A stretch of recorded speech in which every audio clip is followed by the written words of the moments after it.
Com CBN Campinas desta segunda-feira, uma segunda-feira que tem muitas mudanças, né? Porque já estão valendo as alterações promovidas no Código Brasileiro de Trânsito. Mudanças sancionadas pelo presidente Jair Bolsonaro em outubro do ano passado, quando ficou definido que a vigência passaria a ocorrer 180 dias após a sanção. Então, a partir de agora, motoristas que devem ficar atentos aos novos prazos de renovação da Carteira Nacional de Habilitação, ao número de pontos, né, que podem gerar a suspensão de dirigir e também punição de quem causar uma morte ao conduzir o veículo após ter ingerido bebida alcoólica ou ter usado drogas. Vamos lá, que são 57 alterações ao todo, e nós estamos em contato neste momento para fazer uma análise, né, dessas mudanças com especialista em trânsito e professor da Faculdade de Engenharia Civil da Unicamp, professor Creso Peixoto. Muito bom dia, professor Creso. Bom dia André, bom dia Flávio, é um prazer repercutir com vocês essas alterações que são sensíveis no nosso Código de Trânsito. Exatamente, uma alteração bem profunda em alguns pontos, né, professor Creso? Vamos começar por um deles que acho que é um que muitos profissionais gostaram. Então, na verdade, são dois aí que profissionais gostaram, mas essa mudança, né, que a partir de agora a validade da CNH, não mais de 5 anos, né, a cada 5 anos tem que fazer a renovação, mas a validade será de 10 anos para motoristas com idade inferior a 50 anos. 5 anos para motoristas com idade igual ou superior a 50 e inferior a 70. E 3 anos aí para motoristas com idades igual ou superior de 70 anos. Como é que o senhor avalia, né, essa alteração específica, essa maior validade da CNH agora? A alteração de validade da CNH nessa nova fase do trânsito, o nosso Código de Trânsito brasileiro atual, ela merece reflexão. Eu não creio que seja o ponto nevrálgico das alterações. Na realidade, é importante discutir item a item. Tem outros pontos que são muito mais severos e, inclusive, estranhos para não se dizer indevidos. Mas mudar a duração de uma validade de exame que depende da resposta de percepção, capacidade de visibilidade, reação, aparentemente tem um impacto negativo, porque reduz o prazo. Agora, por outro lado, se nós perguntarmos para muitos que fazem os exames, né, há uma opinião até um tanto quanto corrente, né? E aí, o que você achou do exame? Fui lá, eu li, eu vi, né? Então, é claro que é uma opinião do leigo, mas até que ponto a qualidade do exame, né, ela realmente mede de uma forma eficaz? É uma pergunta a ser colocada. Não quer dizer que o exame não seja bom.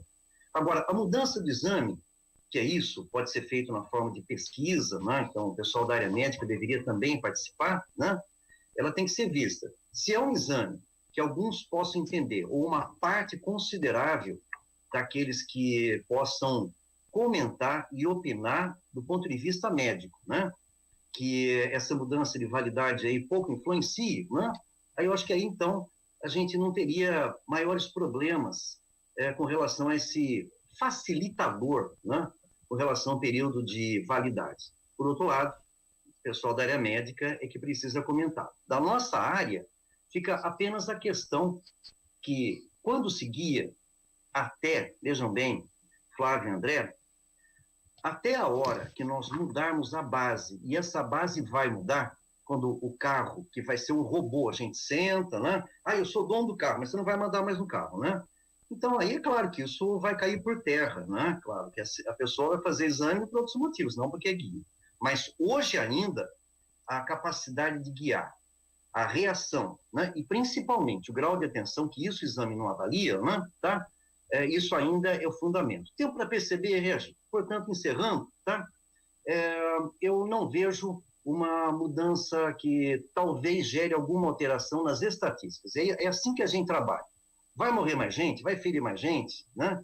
Aí nós vamos ver nos próximos anos. Por enquanto, eu não vejo assim algo que se caracterize tecnicamente como um efetivo problema já reconhecido, mas precisa consultar o pessoal da área médica. O que você acha?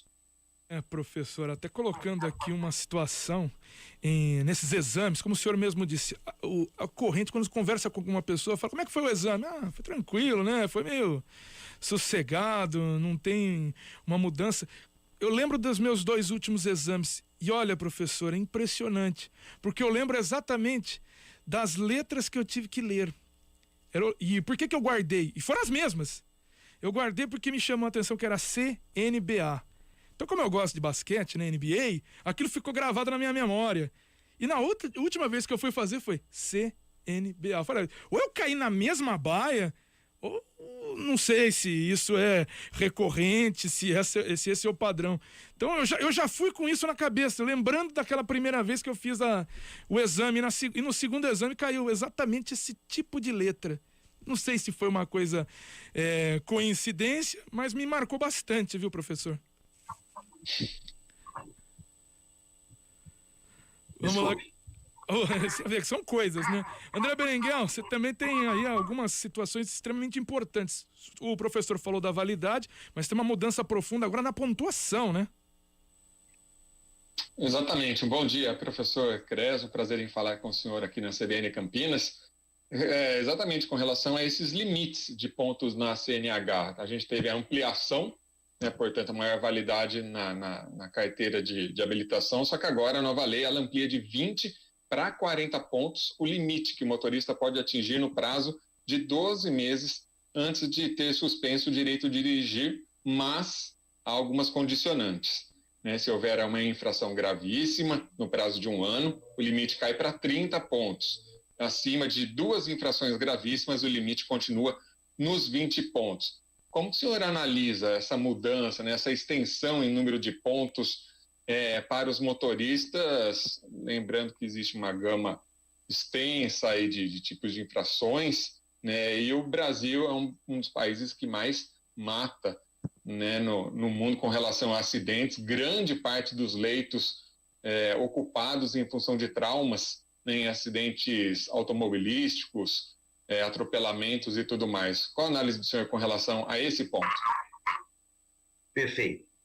Este eu acho que é o ponto principal que merece muita discussão e, na minha opinião, como nós queremos salvar vidas, eu entendo que isso vai precisar ser repensado. Afinal de contas, tem uma questão filosófica.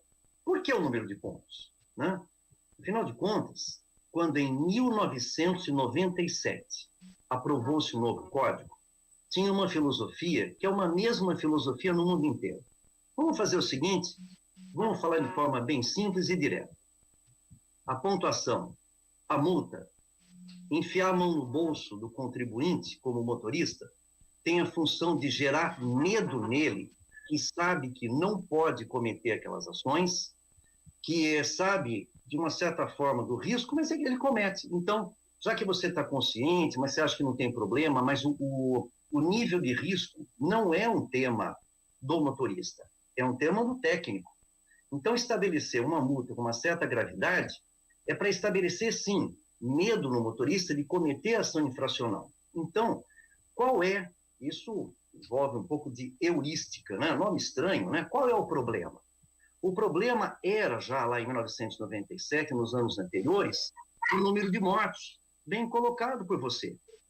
Em 1998, entrou em validade o código, e aí nós salvamos 10 mil vidas, de 35 mil caiu para 25 mil. Mas aí, em anos posteriores, um outro ano um pouquinho mais à frente, 2006, né, quando houve um certo relaxamento, né, onde até então, simplesmente uma multa com mais de 20% já exigia escolinha. E uma escolinha que é conhecida e até odiada, né, por motoristas alemães que às vezes cometem uma infração, acho que não foi tão grave, né, e vão ter que ir para a escolinha, né? Só que tem um detalhe, Alemanha ou até Suíça, certo que lá não tem muito clima para pegar a rodovia, o Japão, 3 trânsitos muito seguros no mundo. Será que o que eles fazem está errado? Então, concluindo, aumentar de 20 para 40 pontos dá a sensação para o motorista de uma certa liberdade. Essa sensação diminui o medo dele perder sua carteira e de ter que gastar mais dinheiro com as multas. E isso pode ser que demonstre nos próximos anos apesar dessa aparente cortesia, né, com mais pontos, que parece de agradar o motorista infrator, isso pode gerar novamente elevação nas taxas de acidentes graves, com feridos graves e permanentes, e até mortes também. Qual que é a média nacional nossa? Infelizmente, a gente continua beirando e olhando os 40 mil mortes por ano. Aquele lá do comecinho do código mais duro, que estava beirando os 25 mil mortes por ano, agora nós estamos em 40 mil. É isso que nós queremos? Não. Tenho certeza que a hora que acontece um acidente grave, choram da desgraça social. Então, esse é o primeiro ponto. Então, e outra coisa, uma análise bem específica. 30 pontos como limite se houver uma infração gravíssima. Então, quer dizer que, na prática, eu posso cometer uma infração gravíssima. Imagine fazer uma curva em alta velocidade, né? Com beirando 50% de excesso de velocidade, e aí, então, eu posso fazer esse movimento que me leva, desculpe esse termo técnico, né, a um coeficiente de atrito, ou seja, capacidade de aderência no piso, melhor falar assim, tá? Praticamente no limite. Hoje eu me safo, amanhã também, mas, de repente, na volta daquele feriado, naquele trechinho que podia correr um pouco mais, fazer uma ultrapassagem devida, né? Eu faço lá, e às vezes, de repente, o acidente grave acontece com impacto pelo resto da vida. Parece dramatizar demais, mas isso é um fato. Agora, com relação ao motorista profissional, será que estamos criando uma casta, hein, Flávio, André? Estou provocando. Vamos comentar um pouco sobre isso? Vocês acham interessante? Olha, professor, eu acho uma coisa muito interessante a gente discutir e até, se a gente for colocar, uma coisa bem recente, né? Hoje é difícil, quer dizer, não é tão difícil assim, mas é um fenômeno que, se a gente colocar há 30 anos, ninguém utilizava o cinto de segurança. E o senhor mesmo diz, na hora que bate no bolso e bate com uma força descomunal, aquilo passa a ser uma situação cultural, porque hoje, obviamente, depois do Código Nacional de Trânsito, novos motoristas formados, você entra, né, dentro desse trânsito já sabendo que tem que utilizar o cinto de segurança. Quem era anterior a isso ainda deixa escapar, mas coloca porque senão vai tomar multa. Então a gente fala de agora uma flexibilização em um ponto como esse, que pode levar, como o senhor mesmo disse, então eu posso, uma gravíssima eu posso então, algo que anteriormente eu não poderia. E a gente pode colocar em outros pontos, né, aqui do nosso trânsito. Nosso trânsito mata demais. O nosso trânsito não causa só esse número absurdo, né, que a gente fala do trânsito das mortes, mas ele causa um problema social com a perda, né, de pessoas que a gente fala de uma idade muito jovem, né, que estão entrando no mercado de trabalho, que seriam também arrimo de família em alguns pontos, e também um impacto na saúde e econômico também, porque o cara que sofre um trauma vai ficar pelo menos aí uns 30, 40 dias em uma unidade de saúde e um leito, todos os equipamentos, todos os remédios, isso custa e custa muito, né, professor? Sim, sem dúvida. E você tocou num ponto interessante, onde, é claro, só concluindo o raciocínio, liberar o motorista profissional para 40 pontos, né? Me permita, assim, parece que é um mimo, né, com o profissional, né? Só que qual é o objetivo disso do ponto de vista de melhoria no trânsito? Porque, afinal de contas, se tem uma coisa que nós nos preocupamos para projeto, é que os projetos sejam com base em todos os motoristas tratados por igual. Então, nós estamos criando talvez uma casta, será que é isso? Será que isso é bom? Mas ele guia mais. Mas isso realmente justifica que ele possa cometer mais infrações? Afinal de contas, eu, como motorista também, tá? Se eu tenho estatística, né? Parece que alguns engenheiros têm mania de guardar número, né? Mas o meu valor é aproximadamente 1,8 milhão de quilômetros, desde quando eu tirei minha CNH, já faz um bom tempo, né? E, de qualquer forma, eu, até hoje, sempre tomei o cuidado devido, né? Quer dizer, porque eu guio mais por ano, e a minha média chegou de 40, 50 mil quilômetros por ano, vários anos, tá? Então, eu posso cometer mais infrações, essa que é a filosofia, então esse é um ponto. Agora, mais um detalhe, que você colocou bem.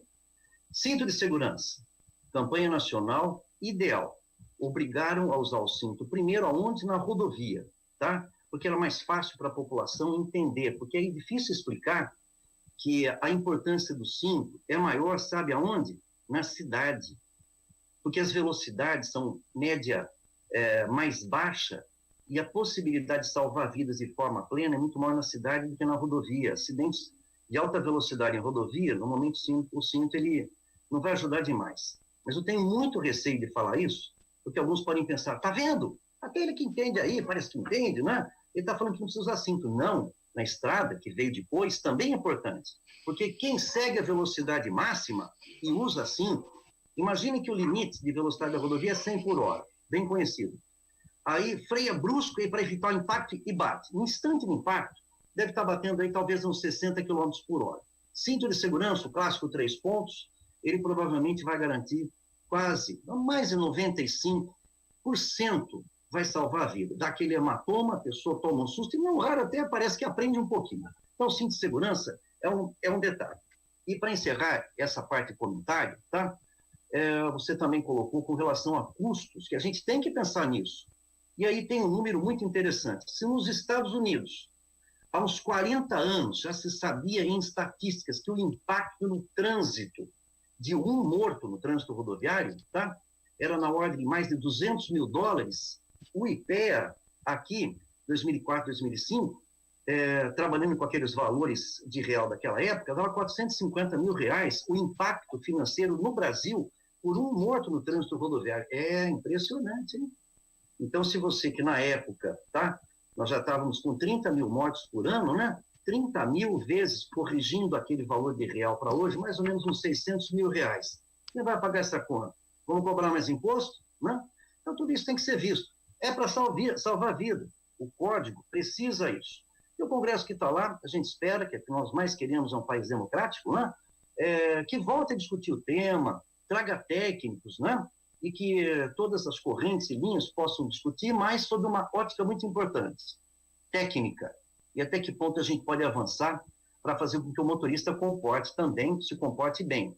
Porque também não adianta tentar querer transformar numa pena de morte em quem abre a janela e joga um pedaço de papel, não é?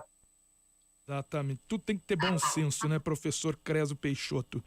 Bom, professor Creso, queria agradecer a participação do senhor aqui no CBN Campinas, professor que é especialista em trânsito e professor da Faculdade de Engenharia Civil da Unicamp. Obrigado pela gentileza de atender novamente a CBN. E a gente ouve, são 57 alterações. A gente vai continuar discutindo ao longo aqui desse período para saber, né, a efetividade e o que mudou, né, no trânsito brasileiro após elas entrarem hoje, né, em vigor. Muito obrigado, professor. Eu que agradeço a oportunidade para a gente poder discutir um pouquinho esse tema que é muito importante. Continuem o debate. Muito obrigado vocês, ouvintes, por nos ouvir. Atenção da CBN, Flávio, André, forte abraço a vocês. Forte abraço, são 10h56, rápido intervalo, daqui a pouco a gente volta.